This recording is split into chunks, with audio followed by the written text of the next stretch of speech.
Very warm welcome to all of you to Self Selection Board, a one step towards uniform. मेरा नाम है शुभम वाशने। तो यार देखो, मैं तुम्हें आज चैप्टर कराने जा रहा हूँ एडवर्ब, और ये सबसे आसान चैप्टर है, बट बचपन से लेके आज तक एडवर्ब चैप्टर समझ नहीं आया होगा।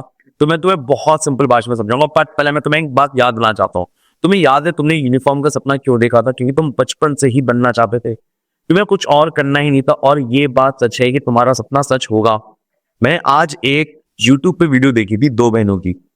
उन दोनों बहनों ने बिहार पुलिस का एग्जाम निकाल दिया, और जो छोटी वाली बहन थी, जो स्मॉल सिस्टर थी छोटी वाली, उसने कहा कि अगर दीदी मुझे बार बार ये याद नहीं दिलाती कि हमें इसलिए मेहनत करनी है जिससे हमारे पापा को रिक्शा ना खींचना पड़े, तो मैं मेहनत नहीं करती।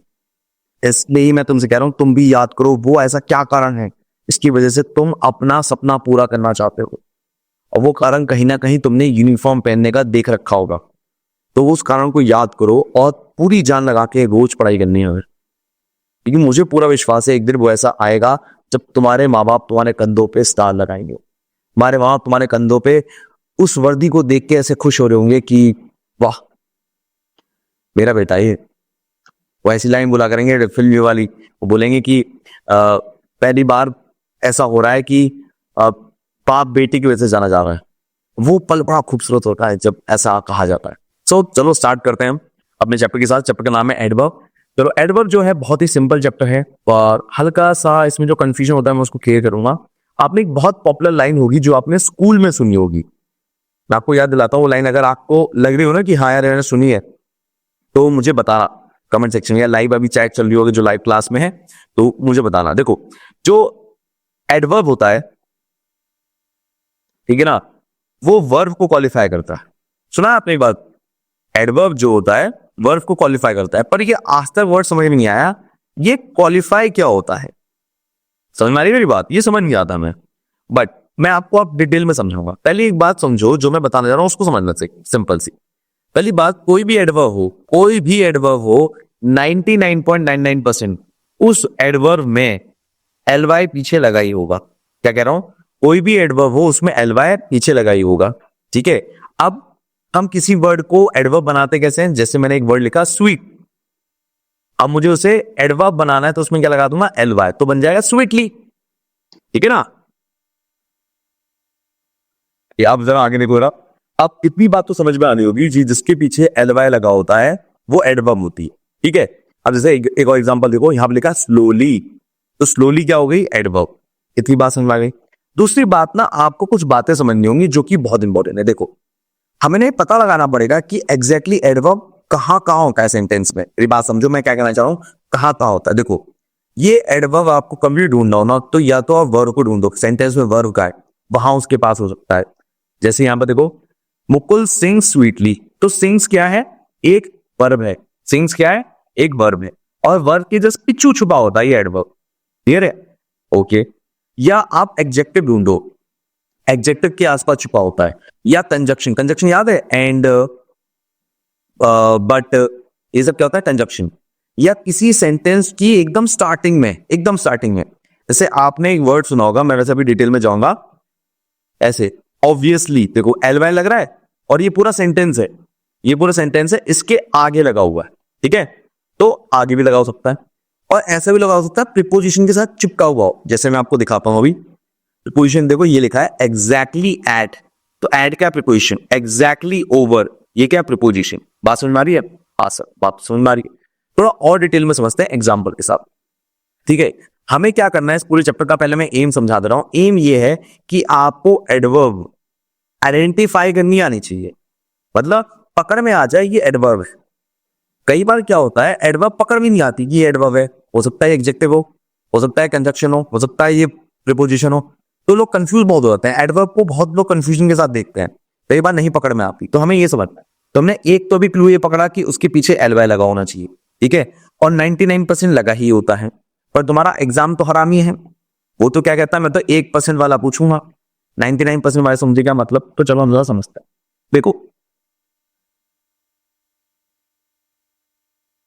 हाँ देखो, अगर मैं बात करूं इसको, मतलब अपनी शक्ल को थोड़ा नीचे कर लेता हूं मैं, तो आपका ना ध्यान सुनना, जब एडजेक्टिव वाला केस होता है, जैसे फॉर एग्जांपल मैंने कहा विवेक लिव्स इन बिग हाउस, मैंने कहा विवेक लिव्स इन बिग हाउस, मैंने ऐसे कहा, वेरी हटा दिया मैंने 2 मिनट के लिए। तो एडजेक्टिव ये है भाई, हाउस की खास बात क्या है, वो बिग है, क्लियर है। नाउ इसके जस्ट पहले जो वर्ड आ रखा होगा, एडजेक्टिव से जस्ट पहले कोई वर्ड आ रखा होगा, वो होगा आपका एडवर्ब। क्या होगा? एडवर्ब। जैसे ब्यूटीफुल कैसी है वो? एक्सट्रीमली। इंटेलिजेंट कैसा है वो? वेरी।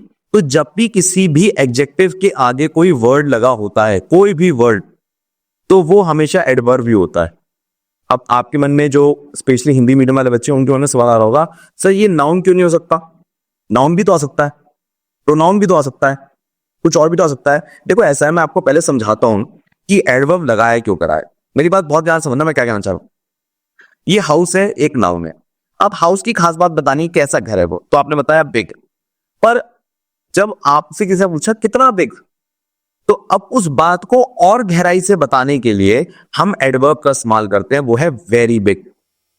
जैसे लड़की खूबसूरत है, और बहुत खूबसूरत बताने के लिए हमने एडवर्ब का इस्तेमाल किया। लड़का होशियार है, पर बहुत होशियार बताने के लिए हमने एडवर्ब का इस्तेमाल किया। तो एडवर्ब का मेनली काम क्या होता है?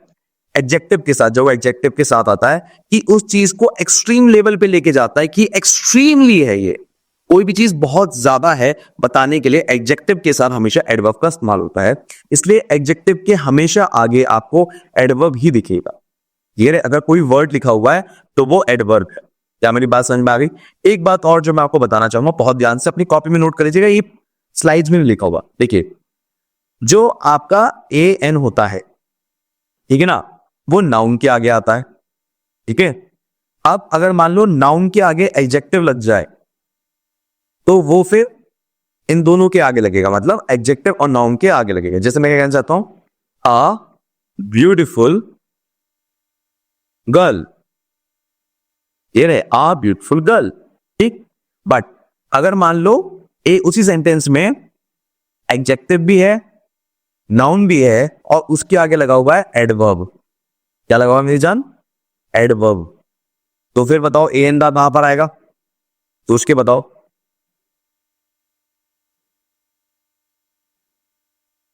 यहां पर आएगा, इसके आगे ए एन दा आएगा, ठीक है। तो नियम क्या कहता है, अगर खाली नाउन अकेला है तो नाउन के आगे आएगा ए एन, और एडजेक्टिव और नाउन एक साथ लगे हुए हैं तो इसके आगे ए एन लगेगा। जैसे हमने कहा ब्यूटीफुल गर्ल, तो ब्यूटीफुल क्या है? एडजेक्टिव, और गर्ल क्या है? नाउन, और इसके आगे हमने ए एन दा लगा दिया। फिर देखो यहां पर, देखो इस सेंटेंस में, देखो जो ऊपर आपके सामने सबसे पहला सेंटेंस होगा, जरा इंक हटा दो यहां से, ये देखो, ये क्या है? आपका नाउन। हाउस तो नाउन है, ये क्या हो गया? एडजेक्टिव। इसकी खास बात, और वेरी क्या हुआ मेरे बच्चे? एडवर्ब। तो एडवर्ब के आगे क्या लगा हुआ है बेटा? A N. क्या लगा हुआ है? A N. ऐसे यहां पर देखो, गर्ल क्या है? नाउन। ये क्या हो गया? एडजेक्टिव। ये क्या हो गया? एडवर्ब। और ये क्या हो गया? एन, आपका आर्टिकल। तो ध्यान रखना कि आर्टिकल जो लगता है वो एडवर्ब के आगे लगता है। आर्टिकल जो लगता है वो एडवर्ब के आगे लगता है, क्लियर है। ऐसा नहीं कर सकते कि एडवर्ब के बाद जो एडजेक्टिव आ रहा है यहां पर आप आर्टिकल घुसे दो, ऐसा नहीं कर सकते, ये रॉन्ग हो जाएगा। नियम समझ लो, लास्ट टाइम बता रहा हूं, बहुत ध्यान सुनना मेरे बच्चे, गलती नहीं होनी चाहिए। अगर खाली सेंटेंस में नाउन है तो नाउन के आगे ए एन या दा लगेगा, और अगर नाउन से पहले एडजेक्टिव है, नाउन से पहले क्या मेरे बच्चे? एडजेक्टिव, तो यहां पर लगेगा ए एन और दा।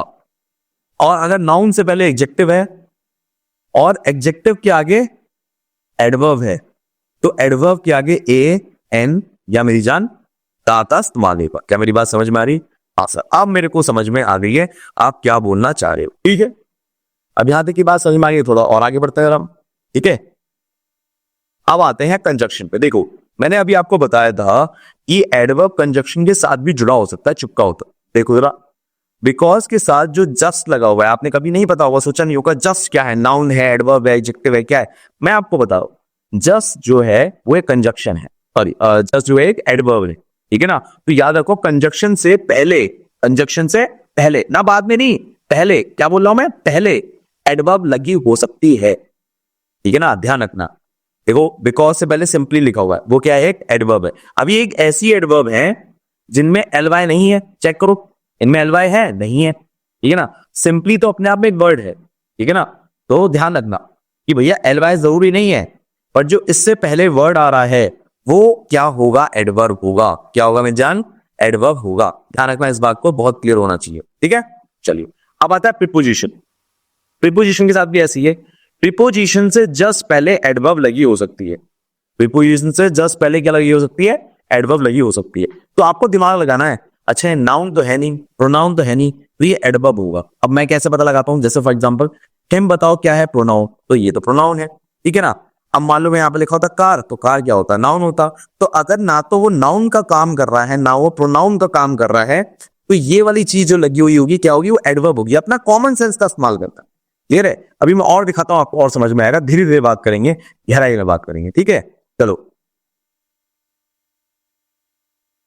नाउ अब देखो, सेंटेंस की शुरुआत से पहले भी कुछ ऐसी चीजें होती हैं जिसमें एडवर्ब का इस्तेमाल होता है। जैसे वर्ड है ऑब्वियसली, फॉर्चुनेटली, ये क्या लगते हैं, कहते हैं कि हम आएंगे, एडवर्ब स्टार्टिंग में आएगी और उसके बाद कंपलसरी है कि कॉमा भी आएगा। ध्यान सुना मेरी बात, स्टार्टिंग में एडवर्ब आएगी, फिर क्या है ना, कॉमा भी आएगा।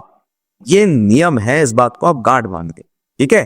चलो एक बार रिकैप करा लेते हैं भैया, ये वाला पेज हमने क्या बताया, कंजक्शन से पहले क्या आती है, एडवर्ब आती है। कंजक्शन से पहले एडवर्ब आती है, ऐसी प्रीपोजिशन से पहले भी एडवर्ब आती है। एक इंसान को पता होना चाहिए कि अगर ये नाउन नहीं है, प्रोनाउन नहीं है, तो ये एडवर्ब है। सिंपल सी बात है, अगर वो नाउन नहीं है, प्रोनाउन नहीं है, तो वो एडवर्ब है। ये उसे पता करना आना चाहिए, ठीक है। चलो अब जरा हम थोड़ा और आगे बढ़ते हैं जरा, ठीक है। अब आते हैं कि एडवर्ब, जिसके लिए हम एक बहुत ही बड़ा वर्ड यूज करते थे कि एडवर्ब क्वालिफाई करता है वर्ब को। ये हम पढ़ते आ रहे थे ना। अब ये साला समझ नहीं आता कि ये क्वालिफाई क्या होता है। देखो, जब हम क्वालिफाई कहते हैं तो क्वालिफाई का मतलब होता है कि भैया कोई खास बात बता रहा है। क्या बता रहा है, खास बात बताई जा रही है, इसका मतलब होता है एडवर्ब। अगर कोई किसी चीज की और बड़ी विशेषता बताई जा रही है तो उसे हम क्या कहते हैं, एडवर्ब, ठीक है ना। अब जरा देखो, एडवर्ब हमेशा खास बात तीन चीजों की बताता है। देखो, वो हो सकता है वर्ब की खास बात बता रहा हो, वर्ब की क्या बता रहा हो, खास बात, या कह लो खास बात को हिंदी में कह लो, तो इंग्लिश में कह लो क्वालिटी। हो सकता है एडजेक्टिव की क्वालिटी बता रहा हूं, ठीक है। जैसे अभी हमने थोड़ी देर पहले बात किया था, मैंने आपको कहा था ब्यूटीफुल, तो ब्यूटीफुल कैसी है, वेरी ब्यूटीफुल। तो ये वेरी मतलब ब्यूटीफुल की खास बात बता रहा है। अब ऐसा भी हो सकता है एडवर्ब की खास बात बता रहा हो, हाँ ऐसा भी हो सकता है। क्या बात करो, मतलब एक ही सेंटेंस में दो एडवर्ब आ सकते हैं, हाँ हाँ बिल्कुल आ सकते हैं। एक ही सेंटेंस में दो एडवर्ब बिल्कुल आ सकते हैं, ठीक है। बहुत इंपॉर्टेंट है बात, जो आपको नहीं पता होगी। एक ही सेंटेंस में दो बार एडवर्ब आ सकते हैं और दोनों एडवर्ब, ये एडवर्ब इसकी विशेषता बता रहा हो और ये वाला एडवर्ब हो सकता है वर्ब की विशेषता बता रहा हो। ऐसा बिल्कुल हो सकता है। सर एक सेंटेंस दिखाओ तो मालूम आपकी बात, अभी नहीं दिखा रहा हूं सेंटेंस, सेंटेंस है 2 मिनट बाद दिखाऊंगा अभी, क्लियर है। तो मेरी बात जो बात है अभी इतनी समझ लो, ठीक है। दूसरी बात, एडवर्ब कभी भी प्रीपोजिशन की खास बात नहीं बताता, एडवर्ब कभी कंजक्शन की खास बात नहीं बताता, ठीक है ना। बहुत ध्यान रखना इस बात को, एडवर्ब कभी भी प्रीपोजिशन कंजक्शन की खास बात नहीं दिखाता, बस वो प्रीपोजिशन और कंजक्शन के साथ दिखता है। दोबारा बोल रहा हूं, एडवर्ब से प्रीपोजिशन कंजक्शन के साथ दिखता है, उसकी खास बात नहीं बताता। बात समझ में आ गई, हाँ सर आ गई, ठीक है। अब यहां पर देखते हैं, देखो यहां पर है सेंटेंस में वर्ब की खास बात बताई जा रही है, ठीक है ना। वर्ब की खास बात क्या है, यहां पर देखो, अब ये वो वाले एडवर्ब हैं जहां पर आपको देखने को मिलेगा कि एलवाई नहीं लगा। ध्यान सुनो मेरी बात, ठीक है। He is fast, ठीक है। Eats की खास बात क्या है कि वो फास्ट है। आपको यार वैसे मुझे कैसे पता लगेगा, देखो कुछ वर्ड ऐसे होते हैं बेटा जो अपने साथ एलवाई लगाते ही नहीं है, तो मैं आपको याद करा बता रहा हूं, बहुत सिंपल सिंपल वर्ड है। जैसे फास्ट के साथ कभी आप ऐसे नहीं कह सकते फास्टली, ये वर्ड आपने कभी नहीं सुना होगा, ठीक है ना। आपने फास्ट का फास्ट ही सुना होगा, तो कॉमन सेंस से ही आपको याद रखनी है बात, ठीक है। अंग्रेजी है, अंग्रेजी कहती है कि हम बहुत होशियार आदमी नहीं थे तो हमने बस याद कर लिया बस, ठीक है। तो भैया आपको याद रखना है फास्ट का कभी फास्टली नहीं होगा, ठीक है। अगर देखो एडजेक्टिव को क्वालिफाई कर रहा है, he is quite an intelligent boy, ठीक है। तो यहां पर जो वर्ड है क्वाइट, वो एक एडवर्ब है। वो क्या है, एक एडवर्ब है। अच्छा यहां पर एक ना छोटी सी गलती हुई है, ग्रामेटिकल मिस्टेक है, आपने अगर पकड़ ली होगी। He is a quite intelligent आएगा, यहां पर एन नहीं आएगा यहां पर, ठीक है। Is a quite intelligent boy, ऐसे आना चाहिए था। ये अगर आपको नियम याद हो, मैंने आपको नियम ही बताया था, adverb plus adjective plus noun, और इसके आगे क्या आता है मेरे लाल, ए एन और द। याद आ गई बात? देखो मैंने ही गलती कर दी थी, ध्यान रखना इस बात का, ठीक है। चलो अब ये बात देखो जरा ध्यान से। 2 वर्ड पहले हमने एक सेंटेंस पढ़ा था, ही ईट्स फास्ट, और फास्ट हमने क्या पढ़ा था? एक एडवर्ब है। अब मैं कहूं ही ईट्स वेरी फास्ट, तो एक एडवर्ब तो ऑलरेडी था, एक और एडवर्ब आ गया। तो एडवर्ब की भी खास बात बतानी कि काम करता है भैया एडवर्ब, ठीक है ना। ये एक एडवर्ब हो गई और इसकी भी खास बात बताने के लिए एक और एडवर्ब का जन्म कर दिया हमने। आई होप मेरी बात बहुत अच्छे से समझ में आ गई होगी। मेरी पूरी कोशिश है कि आपको बहुत आसानी से सामने की बातें समझ में आए। आगे चलते हैं। Placement of adverb in sentence. एक एडवर्ब की जो प्लेसमेंट होती है उसको समझे जरा। पहले हमने बात करी थी, मैं दोबारा याद दिलाता हूं, शुरुआत में भी आ सकता है एडवर्ब, एडवर्ब सेंटेंस के एंड में भी आ सकता है। दूसरी बात, जहां पर आपका लगता है अब देखो यहां पर जहां पर सिंपल वर्ब आ जाएगी, सिंपल वर्ब मतलब होती है हेल्पिंग वर्ब, हेल्पिंग वर्ब के तुरंत बाद भी आ जाता है, ठीक है। यहां पर टू बी की जगह लिख लो हेल्पिंग वर्ब। इसके बाद जो वोडाल्स होते हैं, वोडाल समझते हो आप, मे, विल, मस्ट, शैल, इनके तुरंत बाद भी आपको एडवर्ब देखने को मिल जाती है, ठीक है। अभी कैसे कैसे होता है हम सब आपको समझाएंगे बहुत डिटेल, ठीक है। नहीं समझ में आ रहा होगा तो मैं बताऊंगा, पर आपको याद रखना है शुरुआत में भी आ सकती है एडवर्ब, आखिर में भी आ सकती है एडवर्ब, ठीक है, बीच में भी आ सकती है, और कोई मॉडल होते हैं जैसे मे, माइट, उनके बाद भी आ सकती है। क्लियर है? चलो आगे बढ़ते हैं हम। अगला सेंटेंस क्या कहता है, पहले हम बिगिनिंग वाला स्टार्ट करते हैं कि शुरुआत में कौन कौन सी एडवर्ब आ सकती है। जैसे आपका यूजुअली सेंटेंस के शुरुआत में आ सकता है, समटाइम्स आ सकता है, अनफॉर्चुनेटली आ सकता है, however, therefore, in fact, moreover, nevertheless, still, ये वो एडवर्ब हैं जो शुरुआत में आएंगी। दोबारा बोल रहा हूं, ये वो एडवर्ब हैं जो शुरुआत में आएंगी और ये हमेशा शुरुआत ही अपनी पकड़ती हैं, ठीक है। अब कुछ ऐसी एडवर्ब है गलती से भी शुरुआत में यूज ही नहीं हो सकती, और ये आपको एग्जाम में दिखाएंगे, ठीक है। जैसे यहां पर एक सेंटेंस आया, ऑलवेज लेट, ऐसा एक सेंटेंस आया, ऑलवेज ही इज लेट। अब एक बच्चा हो सकता है उसको लग रहा हो कि यार ये तो बिल्कुल सही सेंटेंस है। दोबारा मेरी बात ध्यान सुनो, मैं मेरा बेटा क्या कह रहा हूं, बहुत एग्जाम में आया है, मैं इसके बता रहा हूं आपको, ध्यान सुनो मेरी बात। ऑलवेज ही इज लेट, ये एक सेंटेंस आया, हाँ सर ये आ गया। अब इस सेंटेंस में गलती क्या है? ऑलवेज की। ऑलवेज एक ऐसी एडवर्ब है, या एवर, या रियली, या सेल्डम, या नेवर, कि ये सेंटेंस के स्टार्ट में हो ही नहीं सकती। सर पर हमने तो यूज करी है, ये गलत यूज करी थी बेटा। हम लोग कई बार ना इंग्लिश ऐसी बोल देते हैं जो हमारे बोलने में कंफर्टेबल हो रही है। तो अगर आप देखो इसका मीनिंग तो सही बैठ रहा है, इसका मतलब क्या है कि हमेशा वो लेट होता है, पर एक्चुअल सेंटेंस बनता ही इज ऑलवेज लेट। क्लियर है? और मैं स्पेशली हिंदी मीडियम वालों को कह रहा हूं, ये गलती वो ज्यादा करते हैं, ठीक है ना। एक बार इंग्लिश मीडियम वाले को हो सकता है ठीक ठाक हो ये मामला, बट हिंदी मीडियम वालों ने भैया ऐसे ही रखा है, वो ऐसे बोलते हैं ऑलवेज इज लेट। और क्योंकि मीनिंग भी समझ में आ रहा होता है, क्लियरिटी भी आ रखी होती है कि भैया मैसेज क्या है, तो इग्नोर मार देते हैं लोग, ठीक है। चलो अब मेरी बात ध्यान समझ में आ गई। तो कुछ वर्ड ऐसे हैं जो सेंटेंस के स्टार्टिंग में इस्तेमाल होते हैं, और कुछ वर्ड ऐसे हैं जो नहीं होते, ये आपको याद करना है, ठीक है। चलो अब देखो, मैंने क्या कहा कि जो वर्ब्स होती हैं उनके तुरंत बाद एडवर्ब का इस्तेमाल किया जा सकता है, और पकड़ना बड़ा आसान था। देखो यूजुअली, होपफुली, क्लियर है? इन बात को ध्यान समझो, बट जरा मेरी बात ध्यान समझो बहुत ध्यान से। जो दूसरी वर्ब्स होती हैं जैसे ही गोज मार्केट, अब ये क्या है? ये एक तरह से मेन वर्ब का काम कर रही है। क्या है निजान? मेन वर्ब्स का। तो मेन वर्ब के पहले लगती है एडवर्ब, मेन वर्ब के पहले लगती है एडवर्ब। एग्जांपल देखिए जरा, she sometime wishes it was not so hot. Wishes क्या हो गई? एक वर्ब हो गई, वो भी कौन सी? Main verb. और इस मेन वर्ब से पहले क्या है? समटाइम्स, और समटाइम्स क्या होता है? एडवर्ब। क्लियर है? बात समझ में आई? ठीक है ना। अब देखो आपको ना एक बात समझनी पड़ेगी खुद से। कई लोग मुझसे पूछ सकते हैं सर मुझे सारी एडवर्ब कैसे याद होंगी, या मैं ईमानदारी से बताऊं मुझे सारी एडवर्ब याद नहीं है। पर मैं अगर आपसे कॉमन सेंस से पूछूं, कॉमन सेंस समटाइम्स वर्ड है, क्या ये नाउन है? सर नाउन तो नहीं है। नाउन तो कोई ऐसी चीज जिसे हम छू सकते हैं, ये नाउन नहीं है। क्या ये प्रोनाउन है? नहीं सर, प्रोनाउन तो ही होता है, शी होता है, इट होता है, दे होता है। तो सर ये प्रोनाउन भी नहीं है। तो इसका मतलब क्या हुआ? ये एक एडवर्ब है। बात समझ में आई? और मैंने एडवर्ब की जगह आपको क्या बताई थी, वर्ब से पहले लगी होती है। तो क्या ये वर्ब से पहले लगी हुई है? हाँ, तो इसका मतलब ये एडवर्ब है। मैं ऐसे आइडेंटिफाई करता हूं। आई होप मेरी बात समझ में आ गई हो। क्लियर है? सारी वर्ब, सारी एडवर्ब, सॉरी या दोबारा बोलता हूं, सारी एडवर्ब याद करने की जरूरत नहीं है, बट ये याद करने की जरूरत है इसे पता कैसे लगाते हैं। ये रहे। चलो अब मैं एक और पूछूं आपसे, बता दोगे? देखिए जरा, मैंने आपसे पूछा एवरी टाइम। एवरी टाइम मैंने पूछा ना आपसे, ठीक है? तो मुझे बताओ, एवरी टाइम क्या नाउन है? नहीं। क्या प्रोनाउन है? नहीं। तो क्या हुआ? एडवर्ब। चलो एक बार पूछूं, ध्यान सोचना मेरी बात और फिर दिमाग लगाना। पूरे चैप्टर में यही काम है। वर्ड है वाइल। वाइल एक नाउन है? नहीं सर, वाइल तो मैंने कभी, मतलब वाइल को टच कर सकते हो? नहीं सर, वाइल तो टच नहीं कर सकता। अच्छा, वाइल प्रोनाउन है? ही शी है क्या? वो कोई लड़का लड़की कुछ है? नहीं सर, वो भी नहीं है। तो ये क्या होगा? एडवर्ब।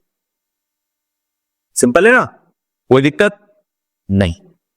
आई होप मेरी बात आपको समझ में आ गई हो, मैं क्या समझाना चाह रहा हूं। ठीक है ना? चलिए आगे बढ़े। चलिए सर, अब ना एक वर्ड होता है हैव। हैव क्या होता है? हेल्पिंग वर्ब का काम भी करता है और मेन वर्ब का काम भी करता है। तो दोनों में इसमें जो आपकी एडवर्ब होती है ना, कई बार कंफ्यूज कर देती है। इधर देखो ना, जब वो हेल्पिंग वर्ब का काम करता है, जैसे हम ऑक्सिलरी वर्ब भी कहते हैं, दोबारा बोल रहा हूं, हेल्पिंग वर्ब में जब काम करता है हैव या हैज, तो वो उसके बाद एडवर्ब आती है, उसके बाद एडवर्ब आती है। बट जब यही हैज और हैव आपका मेन वर्ब की तरह काम करते हैं, क्या कह रहा हूं मैं, मेन वर्ब की तरह काम करते हैं, तो यहां एडवर्ब आपकी पहले आ जाती है। अब मेरे आपसे एक सवाल है, क्वेश्चन जरा देखो। वर्ड सेंटेंस हुआ है ऑलवेज। मेरा आपसे सवाल है, क्या ये नाउन है? आप इसे छू सकते हो? नहीं सर। क्या ये प्रोनाउन है? क्या ये ही शी है? नहीं सर, ये भी नहीं है। तो क्या ये एडवर्ब नहीं हुआ? हाँ। अब एडवर्ब मैंने कंफर्म और कैसे किया? मैंने चेक करा, क्या हाँ इसके आसपास कोई वर्ब आ रही है? हाँ, ये वर्ब आ रही है, ये रिवर्ब, इसमें भी वर्ब है, इसका मतलब ये एडवर्ब हुआ। बात समझ में आ रही है? ऐसे मैंने पता लगाया कि वो एडवर्ब है कि वो एडवर्ब नहीं है। एडवर्ब की हमने और कई भी चीजें हमने पढ़ी थी, अगर आपको याद आ रहा हो तो। हमने ये भी पढ़ा था कि वो कंजक्शन से पहले आता है, याद आ रहा है? प्रीपोजिशन से पहले आता है, हाँ सर। और आपका एडजेक्टिव से पहले आता है कि नहीं आता? हाँ सर, वही आता है। अब मुझे आप जरा बताओ यहां पर कि अगर मैं यहां पर इसमें ये पूछूं आपसे इंटरेस्टेड, तो इंटरेस्टेड से पहले, इंटरेस्टेड क्या वर्ब है, तो वर्ब से पहले यहां पर वेरी क्या है? सर ये एडवर्ब है। ठीक है, मैंने आपकी बात मान ली है। ठीक है, ओके। और मैं आपसे क्या पूछ सकता हूं? यहां पर कुछ ऐसी चीज है जो मैं आपसे पूछ सकता हूं? नहीं, अगली अगली स्लाइड में चलते हैं। चलिए, अब सेंटेंस के एंड में आने वाली एडवर्ब पहुंच चुकी। सारी वर्ब्स जो होती हैं वो सबकी सब एंड में नहीं आ सकती। जैसे आपका है वर्ड है usually, normally, often, frequently, sometime, occasionally. ये वो वर्ड्स हैं जो आपके एंड में आते ही आते हैं। अगर आपको याद हो, समटाइम्स का हम स्टार्टिंग में भी कर सकते हैं, और ऐसी ओकेजनली का भी हम स्टार्टिंग में कर सकते हैं। और प्लस अब ये एंड में भी आ गया कि हम एंड में भी इस्तेमाल कर सकते हैं और हम स्टार्टिंग में भी कर सकते हैं। क्लियर है? फिर ऐसी कुछ वर्ड हैं जैसे स्लोली, क्विकली, बैडली, साइलेंटली, ये भी हम एंड में कर सकते हैं।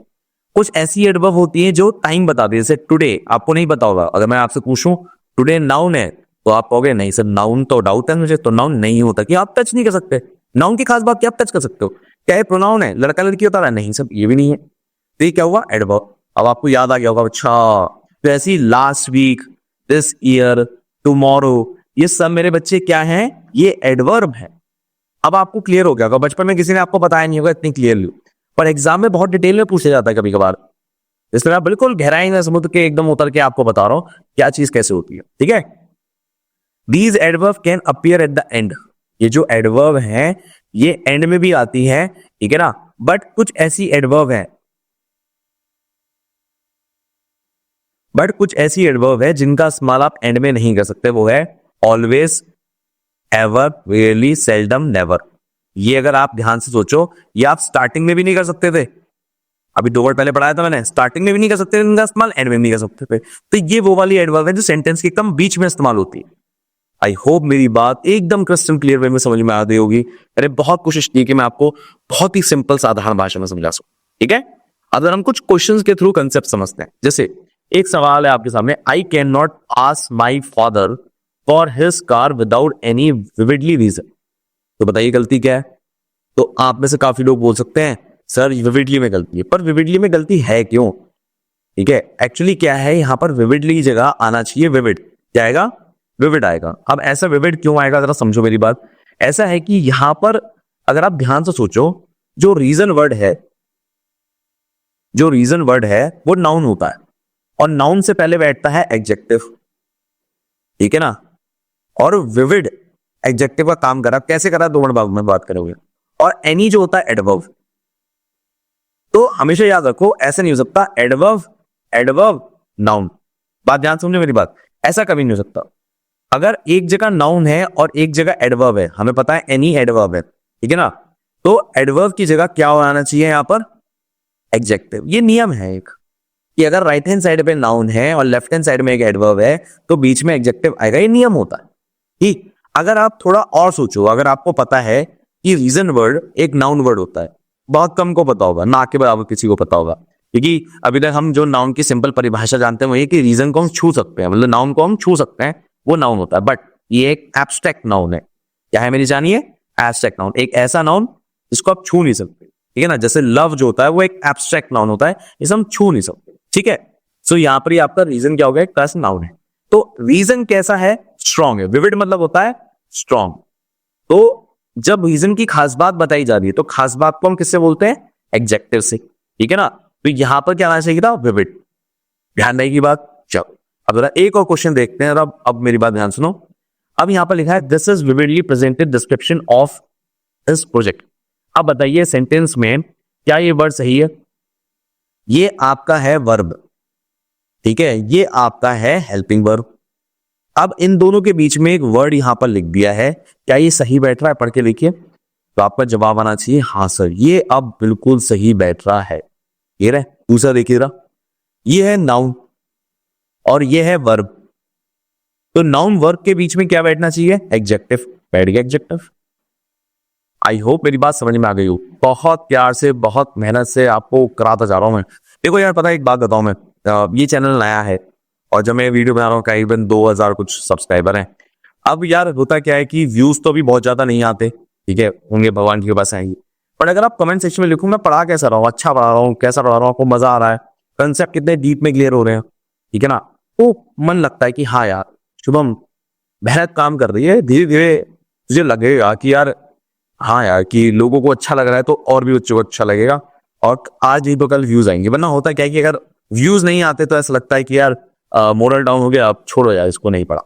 ठीक है ना? तो please make sure you do comment, आपको कैसी लग रही है क्लास, डू कमेंट, बताओ अरे सर ये बात तो मुझे मतलब एकदम दिमाग खोल दिया, कुछ ऐसा जो तुमको लगता है वो लिखो जरूर। ठीक है, चलो क्वेश्चन देखिए अगला। She took tea and said that it tasted sweetly. She took tea and said that it is tastily, it tasted sweetly. अब देखो सेंटेंस एकदम ठीक लग रहा है, कोई दिक्कत नहीं है, बट कुछ वर्ड्स ऐसे होते हैं जैसे taste, feel, seen, appear, look, smell, remain, ये कहते हैं कि हम गलती से भी एलवाई नहीं लेंगे। ठीक है ना? हम एलवाई नहीं लेंगे। अगर आप ध्यान से सोचो, ये जो हमारे 5 सेंसेस होते हैं उनकी बात कर रहा है। टेस्ट, फील, सीन, ठीक है, लुक को 2 मिनट के लिए छोड़ दो, स्मेल, ठीक है, और अपीयर। अगर ये सब देखो कहीं ना कहीं 5 सेंसेस से ये लिंक कर रहे होंगे। इसमें सिर्फ एक वर्ड ऐसा है रिमेन, जो कि आपके 5 सेंसेस से नहीं है, बट रिमेन क्या है, एक तरह से वो एडवर्ब तो है, ठीक है ना, सॉरी एडवर्ब कह रहा हूं मैं। तो ऐसे वर्ड है रिमेन जो गलती से भी एलवाई नहीं लेता, वो सिर्फ एडजेक्टिव के तौर पे ही काम आ सकते हैं, एडवर्ब की तौर पे काम नहीं आ सकते। क्लियर है? तो ध्यान रखना, ये 5 ऐसे वर्ड्स, टेस्ट, फील, सीम, अपीयर, स्मेल, रिमेन, क्लियर है? 1 2 3 4 5, और ये 2 आपके 2 भाई एक्स्ट्रा, लुक और रिमेन। क्लियर है? मेरी बात समझ में आ रही है? बिल्कुल सर, अब मेरे को समझ में आ गया कि ये वर्ड के साथ एलवाई नहीं लगा था। ठीक है, चलिए आगे देखते हैं। अगला देखिए, he was extremely paid for high skill handle the crowd. अब जरा सोच के देखिए, ये एक वर्ब है, ये भी एक वर्ब है, ये मेन वर्ब है एक्चुअली, और इसके बीच में एक वर्ड आके फंस गया तो ये एडवर्ब होगा, तो ये तुमको सही है। तो गलती कहां है सेंटेंस में? गलती है यहां पर, ये यहां पर अगर आप ध्यान से देखेंगे यहां पर आपको मिलेगा स्किलफुली। अब सवाल ये आता है यहां पर स्किलफुली आया है क्यों है? देखो स्किलफुली अगर आप ध्यान से सोचो, ये यहां पर इसको डिफाइन कर रहा है। आ गया बे,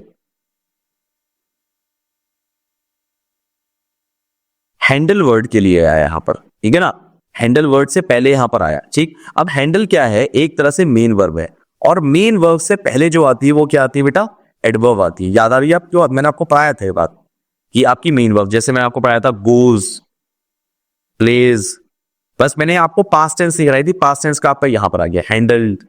तो अगर इनसे पहले कुछ आएगा तो मेरी जान क्या आएगा, वो एडवर्ब आएगा। क्या आएगा मेरी जान, एडवर्ब आएगा। पर अब मेरे दिमाग में कई लोग हो सकता है ये बात कहें कि सर एडजेक्टिव भी तो हो सकता है ना, मुझे तो पढ़ने में सही लग रहा है, हाउ स्किलफुल ही हैंडल। देखो हमेशा ध्यान रखो, एक लड़ाई है, जैसे लड़ाई क्या है, वर्ब कहता है मेरी इज्जत की बात है, मेरी इज्जत की बात है, एडवर्ब को तो मैं पहले ला दूंगा एक बार को, पर एडजेक्टिव मेरे बाद ही आएगा। बात समझ रही हो, वर्ब ऐसा कहता है, वर्ब कहता है मेरी इज्जत की बात है, एडवर्ब एक बार मेरे सामने आ सकता है बट वर्ब मेरे पीछे ही आएगा, उसकी औकात मेरे पीछे रहने की, इसलिए वर्ब के आगे एडवर्ब आ सकता है और एडजेक्टिव नहीं आया। आई होप मेरी बात समझ में आ गई होंगी। आ सकता, अब जरा यहां पर देखेगा,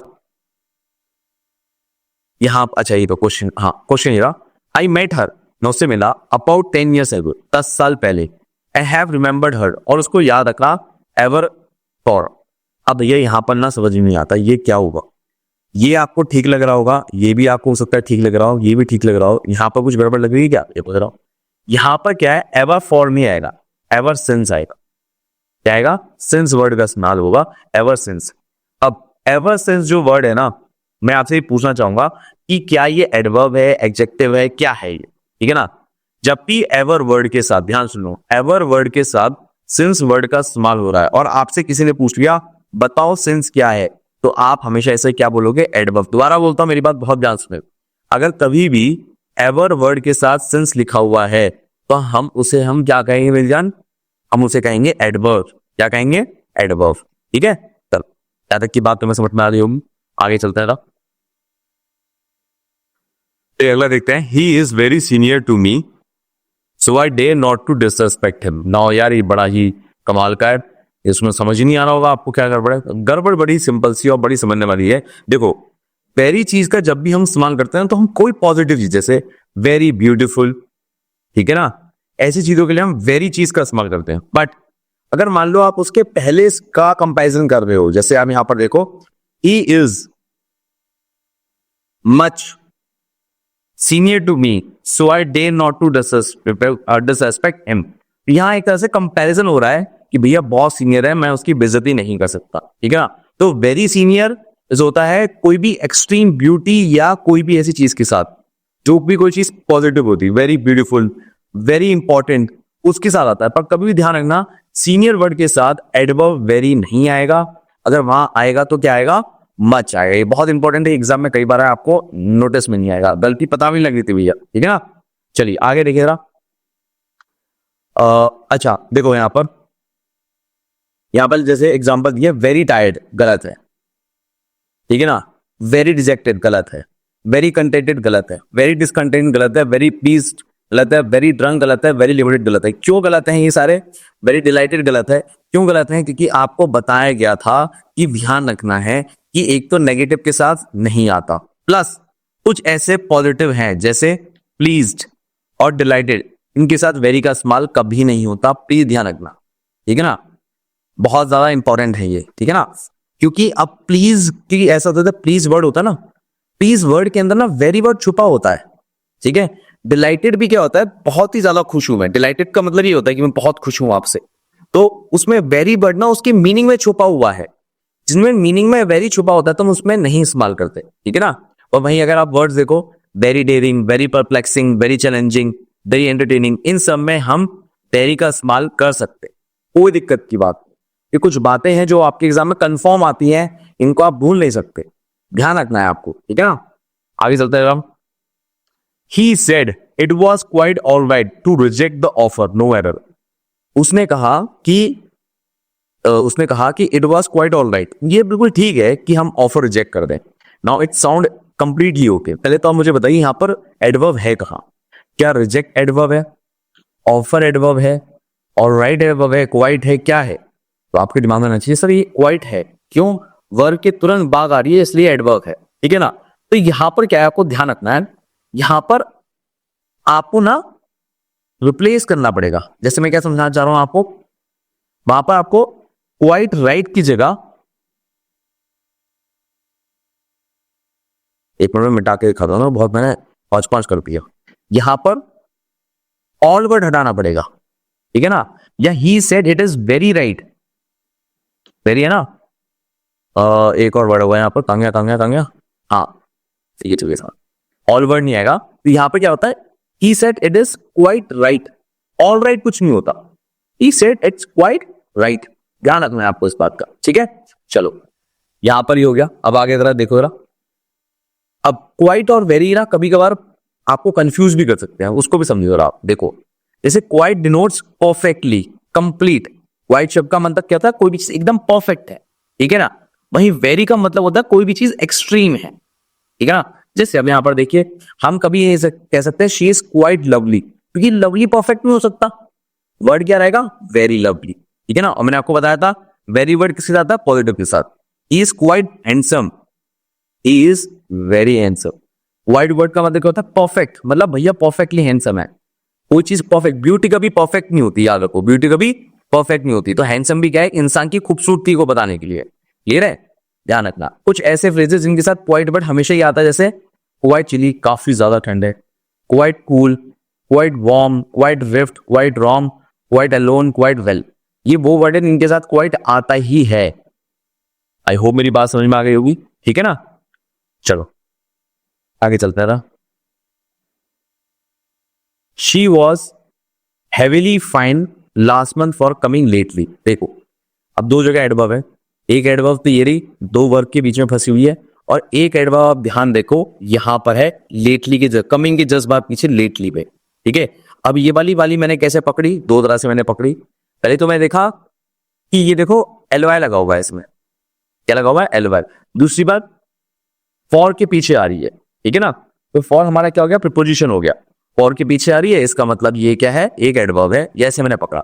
अब मेरे को गलती बतानी है, दोनों में से किसी एक जगह है, या तो यहां पर गलती है या तो यहां पर गलती है। तो एक्चुअल में गलती ना लेटली में है, हम कभी भी लेटली नहीं यूज कर सकते, हमें अगर यूज करना है तो लेट वर्ड यूज करेंगे, ठीक है ना, इस बात को ध्यान रखना, ठीक है ना। अब यहां पर एक बात और है जो आपको ध्यान रखनी है, बहुत ध्यान सुनना मेरी बात। देखो जिस बात का ध्यान रखना है, जब हम वर्ड लेटली का इस्तेमाल करते हैं तो उसका मीनिंग ना बदल जाता है। भाई आपके अकॉर्डिंग लेट वर्ड का मतलब क्या है, लेट का मतलब होता है जो लेट आया है, देर से आया है, पर लेटली वर्ड का मतलब होता है रिसेंट, जो अभी अभी कोई काम होता है ना उसको हम कहते हैं रिसेंट, ठीक है ना। तो ध्यान रखना ये बात, ठीक है। तो लेटली वर्ड का क्या मतलब होता है, रिसेंट, और लेट का क्या टाइम का मतलब क्या होता है कि कोई फिक्स टाइम था उसके बाद आया है, उसके लिए लेट वर्ड होता है। तो इसलिए भी यहां पर आपको ध्यान रखना है, लेटली यूज नहीं करना, लेट वर्ड यूज करना है, क्लियर है। अब सवाल ये है कि जो लेट है वो एडवर्ब है, हाँ ठीक है ना, वो बिल्कुल आपका एडवर्ब बैठ रहा है और वहां पर यूज हो रहा है, बट आपको लेट वर्ड यूज करना है, ठीक है ना। लेटली भी एडवर्ब है, और उस लेटली एडवर्ब का मतलब बदल जाता है। इस एडवर्ब का मतलब क्या हो जाता है, इसका होता है जो चीज रिसेंटली हुई हो, ठीक है ना। चलो यहां तक की बात समझ में आ गई, बिल्कुल आगे देखते जरा। I am too glad to receive the offer letter of this company, देखो कोई भी बैड सिचुएशन होती है या कोई भी बैड चीज होती है ना, उसके साथ लगता है टू। जैसे मैं कहूं कि तुम बहुत ही अगली हो, तो मैं कहूंगा यू आर टू अगली। हम कभी वेरी अगली नहीं कहेंगे, वेरी किसके साथ इस्तेमाल होता था, पॉजिटिव के साथ, और टू किसके साथ होता है, नेगेटिव के साथ। तो ग्लैड क्या है, पॉजिटिव वर्ड है, पॉजिटिव वर्ड के साथ टू आ रहा है, गलत है इसका मतलब। आई एम वेरी ग्लैड आएगा, क्या आएगा, आई एम वेरी ग्लैड, ये थी गलती, ठीक है ना। अच्छा एक बात और समझ में आई आपको कि टू एक और ऐसा एडवर्ब है जिसमें क्या नहीं आता, नहीं जान, एलवाई नहीं आता। मेरी बात समझ में आ रही है, हाँ सब बिल्कुल समझ में आ रही है।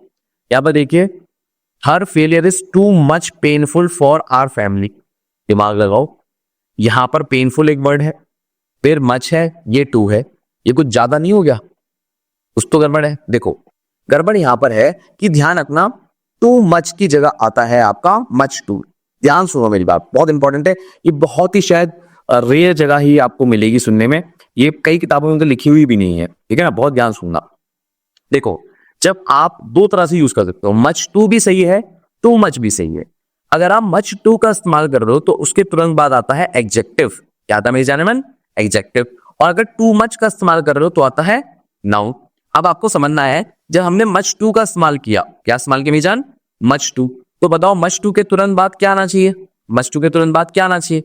मच टू के तुरंत बाद आता है एडजेक्टिव। और जो यहां पर पेनफुल है वो एडजेक्टिव है। क्या है मेरे जान?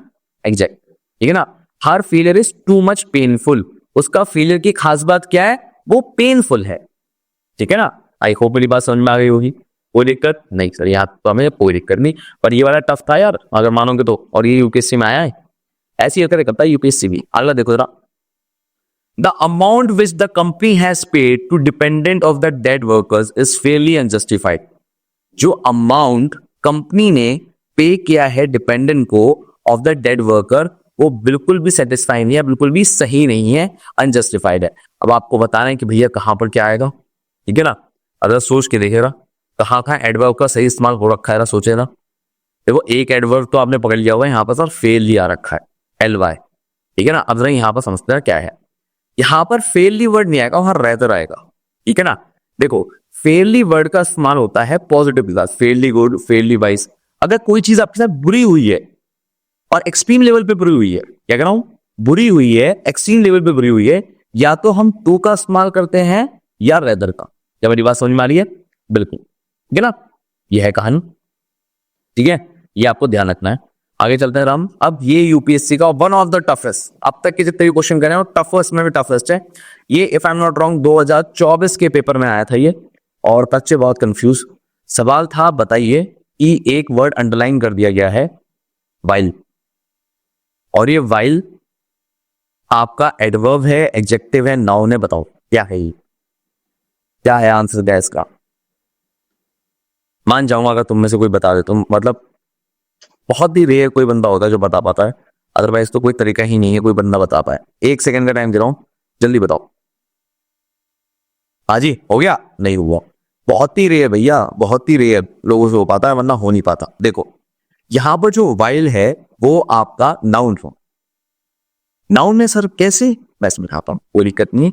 देखो ऐसा होता है, अगर आप थोड़ा गूगल पे सर्च करो, जैसे मेरे पास है ये, दिख जा, अरे आजा, कोई बात, गूगल पे सर्च करोगे तो आपको दिखेगा। मेरा फोन तो वाइट वाइट दिख रहा है आपको कि ये नाउन है। ठीक है ना? और वाइल एडवर्ब का काम भी करता है, वाइल एडवर्ब का काम भी करता है और वाइल नाउन का काम भी करता है। बट मैंने कैसे बताया, मुझे भी जब मैं मतलब एग्जाम में क्वेश्चन देखा था ना, उससे पहले मुझे भी नहीं पता था कि वाइल एडवर्ब है कि नाउन। मैं ईमानदारी से बता रहा हूं आपको। बट जब मैंने पेपर देखा, मुझसे बच्चों ने पूछा, मेरे स्टूडेंट से पूछा, सर बताइए वाइल क्या है। पहले तो मैं घबरा गया, मेरी यार इज्जत की सवाल आ गया, टीचर हूं मैं, तो मुझे नहीं पता होगा कैसे करेगा काम, और मुझे सही भी बताना है। और वो ऐसी मोबाइल लेके खड़े थे, ऐसे मैंने अभी तुम्हें मोबाइल दिखा था ना, ऐसी मोबाइल लेके खड़े, मेरी फट गई। मैंने कहा यार sorry for the language, but मेरी ऐसी हालत खराब हो गई। मैंने कहा यार ये तो मतलब गड़बड़ हो गई। भैया मैंने लगाया दिमाग, मैंने कहा सुनो, एडजेक्टिव की खास बात ये होती है कि वो उससे पहले उसके बाद नाउन आना कंपलसरी है। एडजेक्टिव का रूल है ये कि एडजेक्टिव अपने पीछे नाउन लेके चलता है या नाउन आगे होना चाहिए। जैसे मैं आपको बताऊं, मैंने कहा the boy is wearing red, तो रेड किसकी खातिर उतारा रहा है? बॉय की। तो या तो नाउन पीछे होना चाहिए एकदम, ठीक है, या नाउन आगे होना चाहिए। Are getting my point? पर अगर मैं ध्यान से सोचूं, इस सेंटेंस में मुझे कोई राम श्याम गीता पीता कुछ नहीं दिख रहा है। ठीक है, मैंने कहा हाँ, मतलब ये एडजेक्टिव नहीं है। और एडवर्ब ये कहता है कि एडवर्ब एन ले नहीं सकता, एडवर्ब एन ले नहीं सकता जब तक इसके पीछे एडजेक्टिव ना हो। अब इसके पीछे तो कुछ है ही नहीं, तो भैया ये भी कट गया। क्लियर है? अब सवाल आता है इंटेंसिफायर का। अब मैंने तुम्हें इंटेंसिफायर पढ़ाया नहीं है तो मैं टाइम वेस्ट नहीं करूंगा, अभी तक समझ लो ये इंटेंसिफायर नहीं है। ठीक बच्चा, नाउन। तो मैंने कहा हाँ, नाउन ये कहता है कि उसके आगे कुछ ना हो, उसके चाहे पीछे कोई भी ना हो, पर वो अपने आगे ए एन या दा ले सकता है। तो यहां पर डी आंसर था और मैंने वहां पर बताया और ये सही निकला। पर मैं चाहूंगा कि आप वाइल को एक बार गूगल पे सर्च करें। जब वाइल को आप गूगल पे सर्च करेंगे तो आपको पता लगेगा वाइल एक एडवर्ब भी है, वाइल एक नाउन भी है, और वाइल एक कंजक्शन भी है। क्लियर है? और यहां पर वाइल एक नाउन क्यों है? क्योंकि उसके आगे ए एन लगा हुआ है, ए एन दा, ए एन दा नाउन के आगे ही लग सकता है, क्लियर है? इसलिए यहां पर ये आपका क्या है, एक नाउन है यहां पर, ठीक है? चलिए अब लास्ट कंसेप्ट पे आते हैं इस चैप्टर के या इसके बाद आपका खत्म हो जाएगा ये वाला चैप्टर, ठीक है? देखिएगा, ये कह रहा है कि कई जो आपका सेंटेंस होता है उसमें सब्जेक्ट होता है, फिर वर्ब होता है और फिर ऑब्जेक्ट होता है, और ऑब्जेक्ट के बाद जो भी चीज होती है उसे हम प्रेडिकेट बोलते हैं, ठीक है ना? या यहां से भी प्रेडिकेट बोल सकते हैं, ठीक है? तो अब यही इस बारे में हम थोड़ी बात करने वाले हैं, थोड़ा खतरनाक मामला है, तो समझो। जैसे फॉर एग्जाम्पल ये सेंटेंस देखो छोटा वाला, तो ये वाला सेंटेंस क्या हो गया, सब्जेक्ट हो गया, ये क्या हो गया, वर्ब हो गया, और इसके पीछे वाला क्या हो गया, प्रेडिकेट, और इसको हम बोलते हैं प्रेडिकेट एडजेक्टिव। क्या बोलते हैं, प्रेडिकेट एडजेक्टिव। सर इसका मतलब क्या है, देखो ऐसा है, कायदे में एडजेक्टिव सेंटेंस की आखिर में आ ही नहीं सकता, एडजेक्टिव सेंटेंस की आखिर में आ ही नहीं सकता, ठीक है? बट अगर हम ध्यान से देखें, ये वाला जो एडजेक्टिव है ये इस वाले प्रोनाउन को बता रहा है, शी लुक सिक, वो कैसी दिख रही है, सिक दिख रही है, क्लियर है? तो ध्यान रखना, जो छोटे सेंटेंस होते हैं, बहुत छोटे सेंटेंस, उनमें ऐसा हो सकता है कि एडजेक्टिव सेंटेंस के आखिर में हो। बस सर हम तो एडवर्ब का चैप्टर पढ़ रहे थे, हम ये एडजेक्टिव क्यों पढ़ने लग गए, अभी आ रहा हूं मैं एडवर्ब, ठीक है? तो ऐसा हो सकता है कि अगर लास्ट में आपका एडजेक्टिव हो, तो अगर तुम्हें जरूरत पड़ रही है एडवर्ब की, तो एडवर्ब आ सकता है, ठीक है सर भैया मान लिया, ऐसा तो आपने कुछ रॉकेट साइंस वाली बात नहीं बताई है, ये तो हम भी पता लगा लेते हैं, अभी बताते हैं, अभी खतरनाक बातें आती हैं, धीरे धीरे आती है। देखो अब यहां पर थोड़ा हम आगे चलते हैं, यहां पर आपका वर्ड है स्लीपी, टेरेबल, एनॉर्मस, ये सब आपके एडजेक्टिव। क्या मेरी बात समझ में आ रही है? ठीक है सर, कहना क्या चाह रहे हो सर, थोड़ा डिटेल में बताओगे? अभी बता रहे हैं। देखो अब मैंने यहाँ पे लिखा आई रीड क्वाइट, और आई लिखा आई रीड क्वाइटली, तो मुझे बताओ इसके पीछे तो एल वाई लगा हुआ है, तो ये एडवर्ब है कि एडजेक्टिव है? जल्दी बताओ। यहां पर सर एडवर्ब आ गया, हाँ यही मैं समझाना चाह रहा था कि कुछ ऐसे वर्ड्स होते हैं मेरी जाने मन, कुछ ऐसे वर्ड्स होते हैं जो ये कहते हैं कि इसके तुरंत बाद एडजेक्टिव लगना कंपलसरी नहीं है, एडवर्ब भी लग सकता है। जैसे रीड के जस्ट तुरंत बाद क्वाइट अगर लग रहा है, अगर रीड के तुरंत जस्ट बाद क्वाइट लग रहा है, तो वो एडवर्ब फॉर्म में लग सकता है, एडजेक्टिव फॉर्म में नहीं लग सकता। अच्छा ये बताना चाह रहे थे आप? हाँ, पर इसमें एक और खेल है, फिर कितना खेल खिलाओगे, पसीने छूट जाएंगे। चलो पहले एक सिंपल सी बात करते हैं, जैसे फॉर एग्जाम्पल जैसे आई रीड क्वाइट, तो यहां पर क्या होता है, क्वाइटली। स्लो का क्या बन जाता है, स्लोली। ये जैसे ड्राइव के साथ रखना है, स्लोली बढ़ाएगा। आंसर के साथ क्विकली, स्पोक के साथ सॉफ्टली, रिएक्ट के साथ कामली, लाख के साथ लाउडली, स्पोक के साथ क्लियरली, सैंग के साथ हैप्पीली। ये पेयर है, ये पेयर आपको मेरे बच्चे याद रखने हैं कि इन पेयर के साथ हमेशा एडवर्ब फॉर्म लगती है सेंटेंस के आखिर में। बट एक चीज होती है फ्लैट एडवर्ब। फ्लैट एडवर्ब समझते हो? नहीं समझते हो आप? फ्लैट एडवर्ब होती है ये वाली, याद दे दो। ये एडवर्ब है, he runs past, he runs past all, ठीक है? अब ये एक ऐसी एडवर्ब है जिसमें एलवाई का इस्तेमाल नहीं हुआ, एक ऐसी एडवर्ब जिसमें आपका एलवाई का इस्तेमाल नहीं हुआ। हार्ड में हार्डली का इस्तेमाल नहीं हुआ, ठीक है ना? अब ऐसा क्यों नहीं हुआ, आपको ये बात ध्यान रखना है कि ये सर्टेन वर्ड्स होते हैं, उनके जुड़वा भाई होते हैं। जैसे रन का भाई है फास्ट, तो रन के साथ अगर फास्ट आ रहा है तो कभी भी फास्टली नहीं हो सकता, ध्यान रखना है बात को। और फास्टली होता भी कुछ नहीं है, ठीक है? ये बात हम पहले भी पढ़ चुके हैं। पर जैसे वर्क है, वर्क के साथ अगर हार्ड लगाए तो हार्डली नहीं आएगा, वर्क के साथ हमेशा हार्ड ही आता है, ठीक है? अराई के साथ हमेशा लेट आता है, लेटली नहीं आता। लेटली का मतलब क्या होता है, कोई चीज एकदम से हो गई हो, और लेट का मतलब होता है लेट आना। तो अराई के साथ हमेशा लेट वर्ड ही आएगा, ठीक है? अवॉइड के साथ हमेशा लेफ्ट के साथ अर्ली आएगा, ठीक है?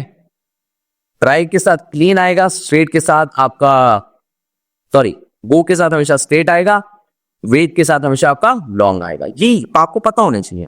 इन्हें हम कहते हैं फ्लैट एडवर्ब, जो एलवाई अपने पीछे नहीं लगाते, ठीक है ना? बात समझ में आ गई? ओके। नाउ जादू, जादू देखो, अगर यहां पर देखो डॉग स्मेल्स बैड, ये भी ठीक है। और मैं कह रहा हूं डॉग स्मेल्स बैडली, ये भी ठीक है। कुछ ऐसे वर्ड्स होते हैं जो कहते हैं कि हम अपना एडजेक्टिव फॉर्म भी इस्तेमाल कर लेंगे और हम अपना एडवर्ब फॉर्म भी इस्तेमाल कर लेंगे और मीनिंग भी सेम रहेगा।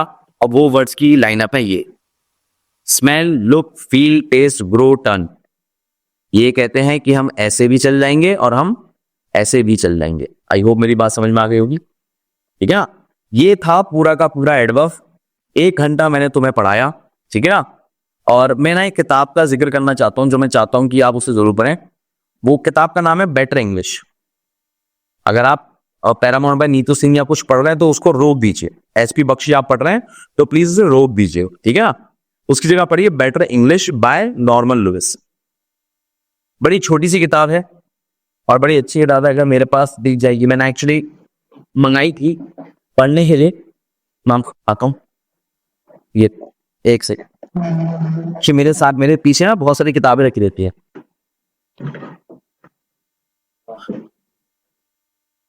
ये देखो किताब बेटर इंग्लिश, काफी अच्छी किताब है, नॉर्मन लुइस की है, पतली सी किताब है। और इसमें ना आपकी स्पॉटिंग एरर की जो प्रॉब्लम्स हैं वो रिजॉल्व हो जाएंगी आपकी इस किताब के अंदर। बहुत अच्छी है, मुझे काफी अच्छी लगी, बहुत सिंपल वे बता रखा है। और जो मैंने कई सारे कंसेप्ट लिए हैं मैंने इसी से लिए हैं। और अगर आप इसमें मन लगा के इसे कर लोगे तो आप इसमें जो स्पॉटिंग एरर को मुझे लगता नहीं कभी गलत होगा। बहुत मतलब क्या किताब है यार, बहुत सुंदर किताब है। तो अगर आप स्पॉटिंग एरर देख रहे हो तो please go with this book. अगर आप मेरी वीडियो देख रहे हो तो इट्स फिनोमिनल, बहुत ही बढ़िया किताब है और मजा आ जाएगा आपको पढ़ के। मुझे बहुत मजा आया, ठीक है ना। चलिए ये तो मैंने आपको पढ़ा दिया आपको एडवर्ब। अब हम चलते हैं वोकैबुलरी पे, ठीक है। अच्छा, मैं आगे बढ़ने से पहले एक बात कहना चाहूंगा कि अगर आप में से किसी को भी ऐसा लगे ना कि यार मुझे ना सर से एक बार बात करनी है, सर अच्छा पढ़ाते हैं, एक बार उनसे बात कर लूं, तो आपकी ना मेरी 1-to-1 गूगल मीट हो सकती है। इस 1-to-1 गूगल मीट के अंदर ना मैं आपसे 2-3 घंटे आराम से वीडियो कॉल पे बात कर सकता हूं। और इसके लिए ना आपको प्ले स्टोर से सेल्फ सिलेक्शन बोर्ड की ऐप को डाउनलोड करना पड़ेगा। वहां पर एक ऑप्शन आएगा कंसल्टेंसी, उस ऑप्शन पे क्लिक करके मेरे से आपसे बात हो सकती है। और आपको लग रहा हो कि एक बार ना मैं आपकी टीम से बात कर लूं और फिर मैं ये एनरोलमेंट का प्रोसेस कर लूंगा, तो मेरी टीम के पास ये नंबर रहता है, उस पर भी आप बात कर सकते हो, ठीक है ना। और याद रखो सेल्फ सिलेक्शन बोर्ड की ऐप ना केवल आपको एंड्रॉइड पे मिलेगी पर iOS पे भी मिलेगी। पर iOS के ना इस नंबर पे आपको iOS लिख के भेजना पड़ेगा। अगर आपको लगता है कि सर मुझे आपकी ना पर्सनल मदद चाहिए, कि आप ऐसा हो सकता है कि आप मुझसे वीडियो कॉल पे बात कर सको, मुझे ना कोई ऐसा बंदा चाहिए गाइडेंस कर सके। ये जो बाकी कोचिंग होती है वो लाइव क्लास तो लेती है बट वो टीचर पर्सनली कभी बच्चों से बात नहीं करता। तो मैं हर हफ्ते बच्चों से बात करता हूँ, ऑन डिमांड भी बात करता हूँ। तो आपको लग रहा है तो मेरे ना कई बैचेस हैं, जैसे सीडीएस के लिए शेरशाह है, कीर्ति है, तेजस है, एनडी के लिए त्रिशूल बैच है, ये धोनी मतलब टीए के लिए हमारा धोनी बैच है। तो मैं अलग से पढ़ाता भी हूँ, ठीक है। आपको सिंपल क्या करना है, सेल्फ सिलेक्शन बोर्ड की ऐप को इंस्टॉल करना, ठीक है। मैं आपके साथ हूं। देखो मैं आपको ईमानदारी से बताता हूं मैं आपको क्या क्या दे सकता हूं। बाकी कोचिंग क्या दे रही होंगी, मैं आपको क्या दे सकता हूं। मैं आपको सारी रिकॉर्डेड क्लासेस दे सकता हूं, लाइव डाउट सेशन दे सकता हूं। मतलब कि आप 5 बजे मुझे कॉल करो, 6 से 9 के बीच में लाइव आकर प्राइवेट ट्यूशन की तरह आपके डाउट कॉल करो। वीकली 1-to-1 कॉल ले सकता हूं, इसमें कोई और नहीं होगा, सिर्फ आप होगे, आप और मेरी बात होगी। 21,000 क्वेश्चंस मैं आपको प्रैक्टिस कराऊंगा और एनसीईआरटी के नोट्स सिंपल भाषा में क्लियर करके आपको दूंगा, ठीक है। इसके बाद आपके पास इंग्लिश, साइंस, करंट अफेयर या कोई भी टॉपिक हो, कोई भी चैप्टर हो, इसको आपको पढ़ना हो, खाली एक सब्जेक्ट को तो मैं आपको वो भी पढ़ा सकता हूं मात्र 7,999 में। किसमें? मात्र 7,999 में, ठीक है ना। आपको लग रहा है बिल्कुल मैं आपको पढ़ा सकता हूं। और कोई भी दिक्कत आ रही है आप इस नंबर पे कॉल करो, मैं आपकी मदद करूंगा। मेक श्योर आपके पास ये ऐप जरूर होनी चाहिए, तभी आपकी मैं ज्यादा अच्छे से मदद कर पाऊंगा, ठीक है। और iOS के लिए आपको सिंपल इस नंबर पे iOS लिखना है, आपको मेरी ऐप मिल जाएगी, ठीक है। चलो हम आगे चलते हैं और अब वोकैब पे फोकस करते हैं।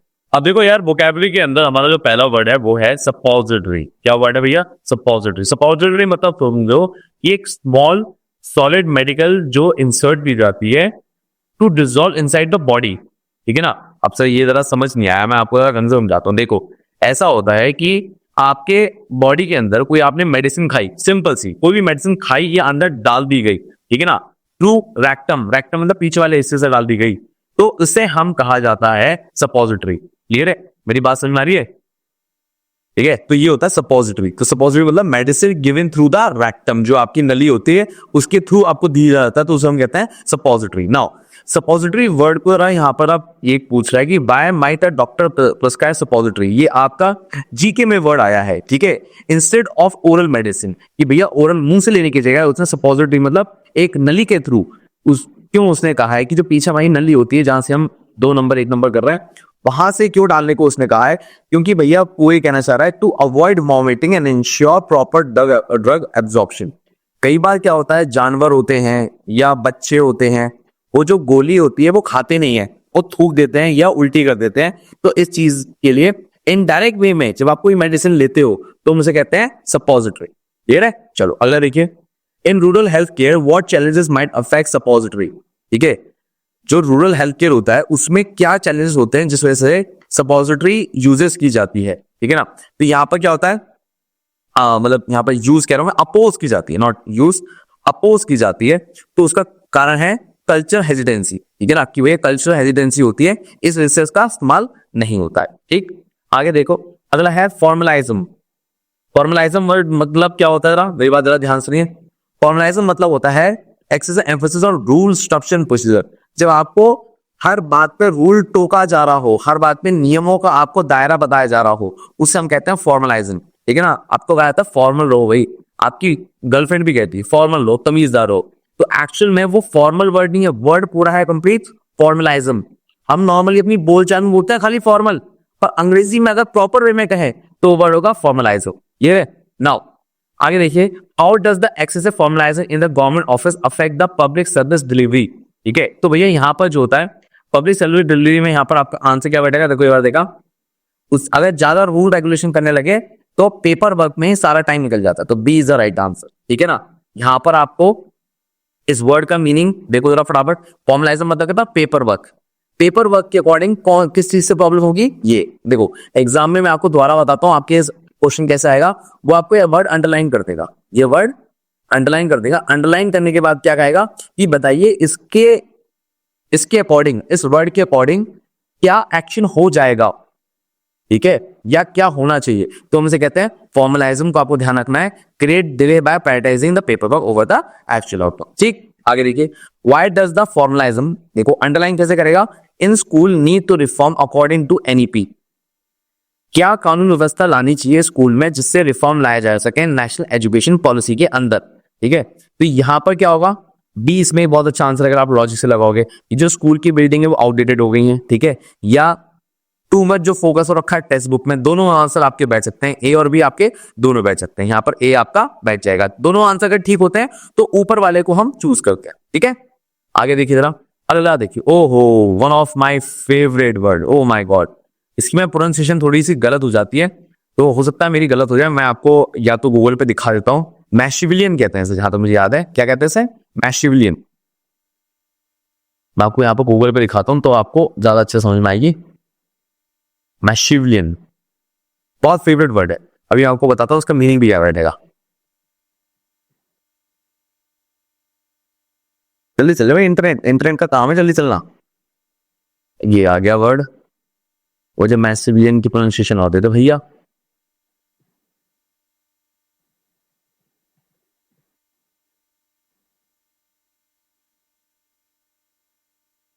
ये देखिए जरा।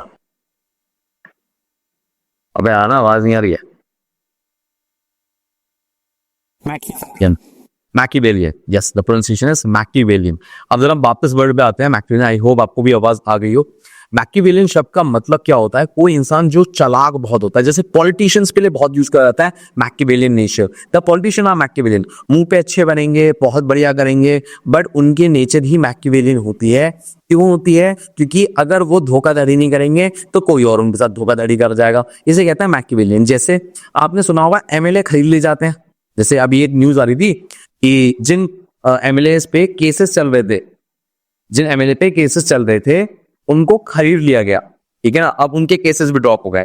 ऐसा क्यों, ऐसा क्यों, जो एमएलए पे केसेस चल रहे थे उनको खरीद लिया गया, क्योंकि अगर मान लो उनको नहीं खरीदेंगे तो पार्टी स्ट्रॉन्ग कैसे करेंगे, सरकार गिर सकती है। तो मैकिवेलियन पॉलिटिशियन का नेचर होता है, हरामपंथी एक नेचर होता है, ठीक है ना, क्योंकि उनकी जिंदगी में हरामपंथी के अलावा ना तो करियर में ग्रोथ होगी, ना लाइफ में ग्रोथ होगी, ना काम चलेगा। दैट्स कॉल्ड मैकिवेलियन, ठीक है। अब देखिए वर्ड अंडरलाइन है Machiavellian, why is Machiavellian politics dangerous for democracy? क्यों मैकियावेलियन पॉलिटिक्स डेंजर होती है? ठीक है ना, क्योंकि उसमें जो शॉर्ट टर्म गेन होता है वो आपका मेन ऑब्जेक्टिव होता है over the public trust, public की यकीन दिलाओ। ठीक है, आगे देखिए, Machiavellian CEO harms a company. जो मैकियावेलियन सीईओ हैं वो कंपनी को हार्म करते हैं। इसमें से भैया कौन सा सही होगा भैया? बिल्कुल जी, वो अपने लिए फायदा उठाते हैं और पर्सनल बोनस निकालते हैं पहले। ठीक है, it prioritise short term gain over the public trust. ध्यान से देखो, it prioritise short term gain over the public trust. देखो नाउ यहां पर आपका जो बैठ रहा है, ध्यान से देखो जरा, ये कह रहा है कि शॉर्ट टर्म, अच्छा ये तो आंसर है, मैं बावला हो गया हूँ क्या? सॉरी हाँ, हो जाता है। अगला वर्ड है एक्सटॉर्शनेट। आपने एक्सटॉर्शन सुना? एक्सटॉर्शन, एक्सटॉर्शन क्या होता है कि पैसे निकलवाना, मोटी रकम निकलवाना, उसे कहते हैं एक्सटॉर्शन। एक वर्ड होता है एक्सटॉर्शनेट। एक्सटॉर्शनेट मतलब कि जितना दाम नहीं है उससे ज्यादा दाम रख दिया गया है। जैसे फॉर एग्जांपल आपने टैक्सी करी, आपके सिर्फ और सिर्फ 3 किलोमीटर जाने के कह रहा है 200 रुपए लूंगा मैं, दैट्स कॉल्ड एक्सटॉर्शनेट। किसी चीज का दाम बहुत ऊपर कर देना उसे हम कहते हैं एक्सटॉर्शनेट। मेरी बात क्लियर है? बिल्कुल सर। ठीक है, अब यहाँ पर क्वेश्चन देखिए, अंडरलाइन वर्ड है एक्सटॉर्शनेट। क्वेश्चन बोल रहा है कि यहाँ पर why do sellers charge extortionate price during the natural disaster? जब भूकंप आ जाता है, कोई चीजें आ जाती हैं, तो हर चीज का प्राइस बढ़ क्यों जाता है? एक्सटॉर्शन का अनफेयर प्राइस क्यों हो जाता है? और आपको आंसर बताना है। इसके लॉजिक, वर्ड अंडरलाइन कर दिया, अब आपको मीनिंग समझ में आ गया, इसके अकॉर्डिंग लॉजिकली आंसर बताना है। तो आंसर क्या हो गया? क्योंकि वहां पर चीजें अर्जेंटली बहुत ज्यादा नीडेड है, वहां पर इमरजेंसी है। ठीक है, इसलिए चलो अगला देखिए, how can government prevent extortionate informal lending to farmers? क्या होता है, जब फार्मर्स को लोन लगता है तो लोन जो होता है वो बढ़ा दिया जाता है। ठीक है ना, लोन का जो इंटरेस्ट रेट होता है बढ़ा दिया जाता है। क्यों बढ़ा दिया जाता है? अब यहां पर आपको यहां पर बताना है कि आंसर यहां पर क्या होगा। तो इसका आंसर क्या होगा? ये जो लोन उनको दिया जाए, इंटरेस्ट रेट दिया जाए, वो कम करा जाए। सवाल ये था कैसे गवर्नमेंट प्रिवेंट कर सकती है एक्सटॉर्शनेट इनफॉर्मल लैंडिंग को फार्मर की। तो आंसर क्या होगा? लो इंटरेस्ट इंस्टीट्यूशन क्रेडिट के द्वारा। ठीक है, चलिए आगे चलते हैं। अगला वर्ड है सम। सम क्या होता है? जब आप गाड़ी को नीचे से साफ कर रहे होते हैं, भाई कार मैकेनिक जैसे नीचे गाड़ी से साफ कर रहा होता है, तो जहां से उसका गंदा ऑयल निकल कर आता है उसे हम कहते हैं सम। ठीक है ना। नाउ अब यहां पर देखो क्वेश्चन क्या है, सम वर्ड अंडरलाइन है, सम वर्ड अंडरलाइन है। Why is regular cleaning of vehicle some important? जहां से गंदा तेल निकलता है उसकी सफाई करना क्यों जरूरी है? क्योंकि जो इंजन होता है वो डैमेज हो जाता है गंदे ऑयल से। ठीक है ना। अगला देखो ना, how can industrial some, some मतलब गंदा, pollute ground water if mismanage? तो आंसर क्या होगा? To leak of collected toxic liquid. यहां पर क्या आंसर हो गया? बी राइट आंसर हो गया। ठीक है, चलिए आगे देखिएगा। अगला वर्ड है मॉलिफाई। मॉलिफाई का मतलब क्या होता है? Calm or soothe someone's anger, hurt, feeling or agitation by using word or action. आप किसी इंसान से माफी मांग रहे हो शब्दों से, एक्शन से। जैसे फॉर एग्जाम्पल लड़की नाराज हो गई तो उसके लिए फ्लावर लेकर आ जाओ, सॉरी बोल रहे हो, मना रहे हो, भीख मांग रहे हो, तो दैट्स कॉल्ड मॉलिफाई। ठीक है ना। अब आपको सही शब्द मिल गया। एक लड़की के सामने गिड़गिड़ाना होता है उसको मनाने के लिए, उसे हम कहते हैं मॉलिफाई। ठीक है, बाप को मना रहे हो, मेरी शादी करा दो लड़की के साथ, मान जाओ ना प्लीज, तो वो क्या हुआ? The word is mollified. Mollify word को हम कहते हैं। ठीक है, अब तो यहाँ पर क्वेश्चन देखिए, मॉलिफाई का क्या मीनिंग है? मॉलिफाई का मतलब होता है टू काम someone down by being kind. ठीक है ना। नहीं सॉरी, नॉट दिस, ये नहीं हुआ आंसर, यही हुआ, हाँ यही हुआ, C is the right answer. ठीक है ना। अगला क्या होगा? Which of these action is example of mollifying someone? Mollifying का इसमें से परफेक्ट एग्जाम्पल क्या होगा?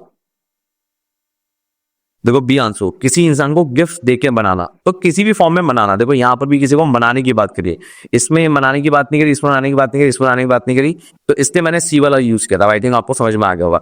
सेम वे यहाँ पर गिफ्ट देके मनाने की बात कर रहे हैं, इसलिए हमने बी वाला ऑप्शन चूज किया। ठीक है, अगर वर्नल, वर्नल वर्ड बड़ा ही कॉमन है। वर्नल क्या होता है? जो स्प्रिंग सीजन होता है, जब फ्लावर उग रहे होते हैं, उसको कहते हैं वर्नल। ठीक है ना। तो स्प्रिंग का जो दूसरा वर्ड है, सिनोनिम है, उस वर्ड को कहते हैं वर्नल। ठीक है ना, स्प्रिंग सीजन को कहा जाता है। तो जैसे यहां पर कहूं वर्नल, तो वर्नल वर्ड मोस्ट क्लोजली एसोसिएटेड होता है किससे?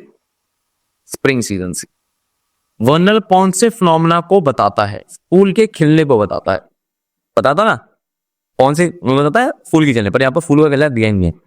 ये पत्ते झड़ने, दूसरा है migratory bird, lakes freezing over, या इंटेंस हीट वेव। ना तो ये है ना तो ये है, या तो आई थिंक बी होना चाहिए। बी, हाँ बी होना चाहिए। को माइग्रेटरी बर्ड्स का रिटर्न होने को हम कहते हैं, ठीक है ना। चलो आगे देखते हैं जरा। अगला वो भी ओ माय गॉड, बहुत ही कमाल का वर्ड है। जैसे आप बहुत दुखी हैं, बहुत परेशान है, दैट्स वर्ड इज वोबेगॉन। आप देखना सैड की जगह हमेशा वोबेगॉन का इस्तेमाल होता है नॉवेल्स में स्पेशली, ठीक है। इसका एक भाई और है ग्लूमी। ग्लूमी मतलब भी परेशान होना होता है, ठीक है। तो वोबेगॉन ध्यान रखना, बहुत ही प्यारा वर्ड है, बहुत बार एग्जाम में आया, ध्यान रखना। तो वोबेगॉन यहाँ पर लाइन कर देता हूं मैं। A news report describe flood victim with the woebegone faces and what does the indicate about their condition. तो अब ये कह रहा है कि फ्लड में लोग बहुत वोबेगॉन हो गए हैं, तो बताइए इनमें से कौन सी कंडीशन इसमें से बैठ हुई है, ठीक है। तो भैया यहाँ पर अगर आप ध्यान से देखो तो उदास सिचुएशन वो कहते हैं। तो उदास सिचुएशन कौन सी है? देखो ये वाली, C is the right answer, ठीक है ना। Situation would most likely make someone appear woebegone. ऐसी कौन सी सिचुएशन है जिसमें most likely to someone appear woebegone, जिसमें इंसान दुखी दिखेगा? तो इसमें क्या होगा? जब उसके साथ डिजास्टर होगा, उसका घर छिन जाएगा, तब वो दिखेगा, ठीक है ना। अगर देखो अगला वर्ड है टैमरिन। टैमरिन क्या होता है? एक पेड़ होता है, ध्यान सुनना मेरी बात। टैमरिन क्या होता है? एक पेड़ होता है जिसमें ना मैंगो की तरह पल्प होता है, ठीक है। अगर हम कहें इमली, ठीक है ना। और एक बात ध्यान सुनना, ये एक ट्रॉपिकल ट्री होता है, मतलब इमली का पेड़ जो होता है वो हमारे यहाँ इंडिया में मिलता है, सिर्फ हमारे यहाँ ही मिलता है और कहीं नहीं मिलता, ठीक। तो टैमरिन क्या है? इमली के पेड़ को कहा जाता है, ध्यान रखना, ठीक। और ये एग्जाम में आया है। जैसे फॉर एग्जाम्पल एक क्वेश्चन मैं आपको दिखाता हूँ, यहाँ पर होगा तो मैं बताता हूँ। अरे आजा भाई, मिल जाए यार। एक मैंने वर्ड लिखा तो था, मुझे याद है ऐसा मैंने कुछ। कहाँ है भाई? गायब हो गया क्या? चलो कोई बात नहीं। तो जो इमली का पेड़ है, ठीक है ना, इमली, टैमरिन मतलब इमली का पेड़ है, important for which type of Indian farmer, किस फार्मर के लिए सबसे ज्यादा इंपॉर्टेंट है, ठीक है। ये वाला क्वेश्चन देखो बहुत ही इंपॉर्टेंट है, ये आपका ज्योग्राफी का पार्ट है और ज्योग्राफी से आया है, ठीक है ना। टैमरिन वर्ड का मतलब अगर आप देखो तो आपको यहाँ पर मिलेगा ये इमली। इमली को यहाँ पर सोचो तो इमली के काम क्या क्या होता है? हैवी रेन वाले एरिया में काम आता है, ड्रॉट वाले एरिया में काम आता है, फार्मर ग्रोइंग विंटर क्रॉप इसमें काम आता है, farmer with large irrigation facility इसमें काम आता है। तो भैया ये कहाँ आता है? बी में, जहां पर सूखा पड़ा होता है वहां पर ये काम आता है, ठीक है ना। किसमें आता है? सूखा। यहाँ पर गलती से क्रॉस लग गया, यहाँ पर सूखा पड़ा होता है, उस वाले रीजन में बहुत ज्यादा उगाया जाता है, ठीक है ना। वहां पर बहुत फायदेमंद होता है। जैसे यहाँ पर आपको दो सेंटेंस दिखाता हूं मैं। The tamarind tree shades provide relief to farmer resting after their mid day work in the field. जो टैमरिन पेड़ होता है उसकी जो शेड होती है उसमें फार्मर आराम करता है। अगला देखिए, स्ट्रीट वेंडर्स टैमरिन का ड्रिंक पिलाते हैं जिससे समर की जो बहुत खतरनाक हीट है उससे इंसान को बचाया जा सके, ठीक है ना। तो यहाँ पर टैमरिन वर्ड का आपको समझ में आ गया होगा। सेम वे जो ट्रॉट प्रॉन एरिया होते हैं वहां के लिए टैमरिन पेड़ बहुत ही ज्यादा फायदेमंद होता है, ठीक है ना। अगला देखो, which of these is not the common use of tamarind in India? इनमें से कौन सा इस्तेमाल टैमरिन का नहीं है? टैमरिन की मेडिसिन बनती है, हाँ। टैमरिन की चटनी बनती है, हाँ। टैमरिन एक कूल ड्रिंक है, हाँ। बट वो सीमेंट के फॉर्म में कहाँ काम आता है? तो B is the wrong answer. ये आपका एग्जाम में आया हुआ क्वेश्चन है। आगे देखिए जरा। अगला होता है एंट रूम, ठीक है। एंट रूम का मतलब क्या होता है? जैसे फॉर एग्जाम्पल ये है interview room, first interview officer का रूम। तो जो बाहर का वेटिंग एरिया होता है उसे हम कहते हैं एंट रूम। हर वाले क्या कहते हैं जान? एंट रूम। जरा यहाँ पर देखिए, अगर मैं एंट रूम पे अंडरलाइन कर दूं, an anteroom in the government office primary serve the purpose. जो बाहर का एरिया होता है वो क्या होता है? वेटिंग एरिया होता है, ठीक है। Historical Indian structure would most likely have ant room. जो पुराने वाले भी आप स्ट्रक्चर देखोगे जो थे उसमें एक एंट रूम हुआ करता था। तो यहाँ पर एंट रूम क्या हुआ? विलेज पंचायत ऑफिस, ठीक है। रोड साइड टी स्टॉल, अब फार्मर क्रॉप स्टोरेज शेड नहीं। अब मुगल ईरा ऑफ दीवाने खास, तो वो एक बहुत ही अच्छा क्वेश्चन है, हिस्ट्री का क्वेश्चन पूछा गया था। अब आप सोचते होंगे कई बार अगर आपने मेरी वीडियो देख रहे हैं कि सर आप हिस्ट्री भी ले रहे हो, आप ज्योग्राफी भी ले रहे हो, साइंस भी। यार एक्चुअली क्या, मैं जीएस इंग्लिश पढ़ाता था, ठीक है। जीएस इंग्लिश दोनों पढ़ाता था। तो अभी इंग्लिश का टीचर हो तो खाली इंग्लिश के क्वेश्चन ला पाता है, और होता क्या है, जीके भी पढ़ रखी है और खुद भी एग्जाम दे रखा है, क्लियर भी कर रखा है, तो मेरे बड़ा आसान होता है, अच्छा ये तो आ रखा है, तो आपकी पूरी हिस्ट्री की मदद भी कर देता हूँ। तो जो मुगलों के टाइम में वेटिंग पीरियड होता था, वेटिंग एरिया होता था, तो सब कहते हैं मुगले ईरा दीवाने खास, ठीक है ना, ध्यान रखिएगा, ठीक है ना, ध्यान रखना, उसे दीवाने खास कहा जाता है, ध्यान रखना, बहुत इंपॉर्टेंट है मेरे बच्चे, ठीक है। आगे चलते हैं। एक है डिसेंट। डिसेंट क्या होता है, या डिकेंट बोलते हैं, यादों में याद है, डिकेंट। डिकेंट मतलब होता है वाइन को पोर करना, ठीक है ना, कोई भी ड्रिंक होती है, किसी भी चीज को पोर करने, वो पोर करने के, पोर मतलब डालना, डालने के प्रोसेस को हम कहते हैं डिकेंट। क्या कहते हैं मेरे जान, डिकेंट, ठीक है ना। अगला देखिए यहाँ पर, अगर मैंने यहाँ पर डिकेंट वर्ड अंडरलाइन कर दिया तो इसमें से कौन सा मीनिंग बैठेगा, what is the main purpose of decant in the liquid, to separate clear liquid from the settle particle. बिल्कुल सही बात ये, जैसे फॉर एग्जाम्पल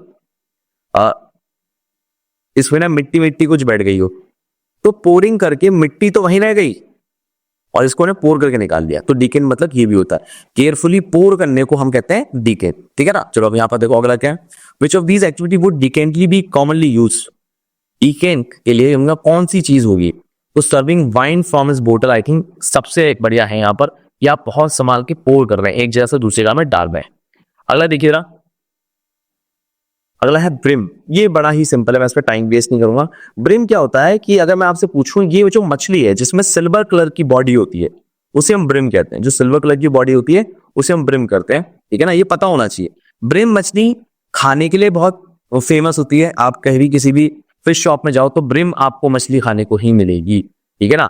अब ब्रिम जो मछली होती है, ये आपके ज्योग्राफी का सवाल है कि ब्रिम मछली फ्रेश वाटर में मिलती है, अंडरग्राउंड केव में मिलती है, ओशन में मिलती है, कहां मिलती है, तो आंसर इसका फ्रेश वाटर लेके, ये बात याद रखना है, या से पूछा गया है, ठीक है ना, ब्रिम मछली कहां पर मिलती है, ठीक है। चलो अगला देखिए, what might ecologist monitor brim population in water body. अगर मान लो ब्रीम मछली की पॉपुलेशन बढ़ जाए या घट जाए, तो उस समय किस बात का पता लगता है, ये बड़ा अच्छा सवाल है। उस समय पता लगता है वाटर के पॉल्यूशन लेवल का। मछली तुरंत मर जाती है अगर उसमें पॉल्यूशन लेवल ज्यादा होता है, तो B is the right answer, ध्यान रखना, ठीक है ना। आगे देखते हैं ना, अगला है ट्रांसियंस। ट्रांस ऐसे कहते हैं, if I am not wrong in the pronunciation, trans, yes trans, ठीक है। तो ट्रांस जो वर्ड है हमारा, उसका मतलब होता है शॉर्ट लिव्ड। कोई भी चीज जो बहुत ही चीज टेम्परेरी या और कम समय के लिए, जैसे फॉर एग्जाम्पल आपने समुद्र के किनारे एक वो बनाया महल, तो लहरें आएंगी तो खत्म कर देंगे उसे, तो उसे हमने क्या है ट्रांस। कोई भी चीज बहुत कम समय के लिए, जैसे एक बच्चा पैदा हुआ और उसकी कुछ घंटे बाद मौत हो गई, तो हम उसे कहेंगे ट्रांस। कोई भी चीज जो कुछ समय के लिए थी, अस्तित्व में थी, बट उसका अस्तित्व कुछ समय बाद चला गया, तो उसे कहते हैं ट्रांस, ठीक है ना, ठीक है ना, क्लियर है। एक मिनट इसकी प्रोनाउंसिएशन जरा चेक करवाना चाहूंगा, क्योंकि मुझे लगता है कि शायद मैं थोड़ा सा गलत बोल रहा हूं, और मैं आपके सामने गलत नहीं करना चाहता, सही पता होना ज्यादा जरूरी है, ठीक है। तो ट्रांस का मतलब है Transience. Transience, sorry the pronunciation is transience, ठीक है, सही प्रोनाउंसिएशन हमें पता होना ज्यादा जरूरी है, द प्रोनाउंसिएशन इज ट्रांजियंस, ठीक है। सो नाउ अब ट्रांजियंस का मतलब तो आप समझ गए, ट्रांजियंस की प्रोनाउंसिएशन भी समझ गए। अब मैं कहता हूं कि इनमें से कौन सी चीज, वो सवाल क्या कह रहा है, इनमें से कौन सी चीज ट्रांजियंस चीज को बताती है। जो 500 साल पुराना मॉन्यूमेंट है उसको ओल्ड रॉक फॉर्मेशन है, यहाँ पर गलत चला गया है, ये करीबन ये शायद चाइनीज रॉक नहीं, कैसे लिखा, 1000 साल कर दो सर, 1000 साल रॉक फॉर्मेशन, या जो सुबह सुबह की जो मॉर्निंग ड्यू होती है, मतलब बूंदे होती हैं उसको, तो यह सी इज द राइट आंसर, वो टेम्परेरी है, कुछ समय के लिए है। अगर देखें ट्रांजियंस, ट्रांजियंस जो होता है, wise understanding of transience important in environmental studies. तो ट्रांजियंस जो शॉर्ट टाइम के लिए कोई चीज रहती है उसकी स्टडी करना क्यों इंपॉर्टेंट होता है, ठीक है ना, ये हमें क्या बताता है, जियोलॉजिकल शिफ्ट बताता है कि एनवायरमेंट में चेंजेस क्या क्या हो रहे हैं, ठीक है। अगर देखिए मेल फॉर्म, ओहो क्या बात है, मेल फॉर्म का मतलब होता है not correctly form, abnormal shape. जैसे मान लो किसी का दिल है, उसमें एक ही चैम्बर है, तो क्या हो गया, मेल फॉर्म। अब आपकी मम्मी ने रोटी बनाई, रोटी आधी जली हुई बन गई या आधी सिकी हुई बन गई, तो दैट्स कॉल्ड मेल फॉर्म, ठीक है ना। इसलिए आपने वर्ड सुना होगा माल फंक्शन, तो माल फंक्शन मेल फॉर्म एक ही चीज है, ठीक है ना, माल फंक्शन मेल फॉर्म एक ही चीज है। माल फंक्शन का मतलब होता है कोई चीज काम कर रही थी बट खराब हो गई हो, मेल फॉर्म का मतलब बनी ही खराब थी, बात समझे। माल फंक्शन क्या होता है कि वो चलते चलते खराब हो गई, ठीक है, और मेल फॉर्म होता है बनी ही खराब थी, बच्चा बहुत उसका ब्रेन ठीक नहीं था, तो हमने कहते हैं मेल फॉर्म ब्रेन, ठीक है ना, कि उसका पैदा ही वो खराब ब्रेन के साथ हुआ था, ठीक है ना। अब देखिए यहाँ पर क्या है कि मेलफॉर्म टिपिकली रेफर करता है मेडिकल रिपोर्ट, मेलफॉर्म रेफर करता है टिपिकली मेडिकल रिपोर्ट, और वो कौन सा है, healthy organ, abnormal shape body part, extra strong bones या ओवर एक्टिव ग्लैंड। कौन सी चीज है जो भैया यहाँ पर बता रहा है, तो यहाँ पर क्या होगा, यहाँ पर परफेक्टली वाला तो होगा नहीं, एक्स्ट्रा स्ट्रॉन्ग बोन नहीं होगा, ओवर एक्टिव ग्लैंड नहीं होगा, बी यहाँ पर होगा कि भैया उसकी शेप भी ठीक नहीं है। अगला यहाँ पर देखिए जरा, which of these is most likely cause malform crops. Malform crops किस चीज के लिए हैं, तो यहाँ पर है regular watering, natural sunlight, heavy metal pollution in soil या यूजिंग ऑफ ऑर्गेनिक मैन्योर। भैया यहाँ पर B is the right answer, यहाँ पर खराब हो रही है सॉइल बिकॉज ऑफ पॉल्यूशन, ठीक है ना, that's called malform. Okay, now this is the one of the most simple and most uncommon word जो एग्जाम में आता है, ठीक है। जो चर्च का फादर होता है ना, उसे कहा जाता है,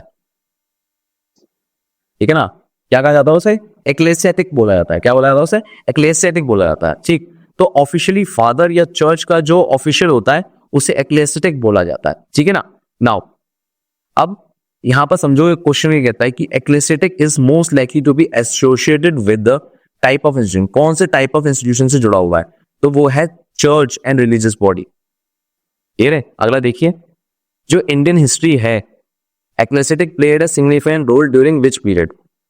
इंडियन हिस्ट्री में जो एक्लेसियाटिक होते हैं वो एक इंपॉर्टेंट रोल प्ले करते हैं, तो आंसर कौन सा होगा यहाँ पर, वैदिक period, modern period, British colonial period या इंडस्ट्री वैली सिविलाइजेशन। कौन से पीरियड में हमें चर्च या किसी भी रिलीजियस टेम्पल के हेड को देखने को मिलता है, तो कौन सा एम्पायर था भैया, वो एम्पायर था भैया ब्रिटिश कॉलोनियल रूल, ठीक है ना। वहां पर चर्च के हेड हुआ करते थे और बहुत ज्यादा देखने को मिलते थे कॉलोनियल टाइम में, ठीक है। दैट्स इट, बस मैं चाहता हूँ इस क्लास की पीडीएफ आप फटाफट से ले लो टेलीग्राम से, ठीक है।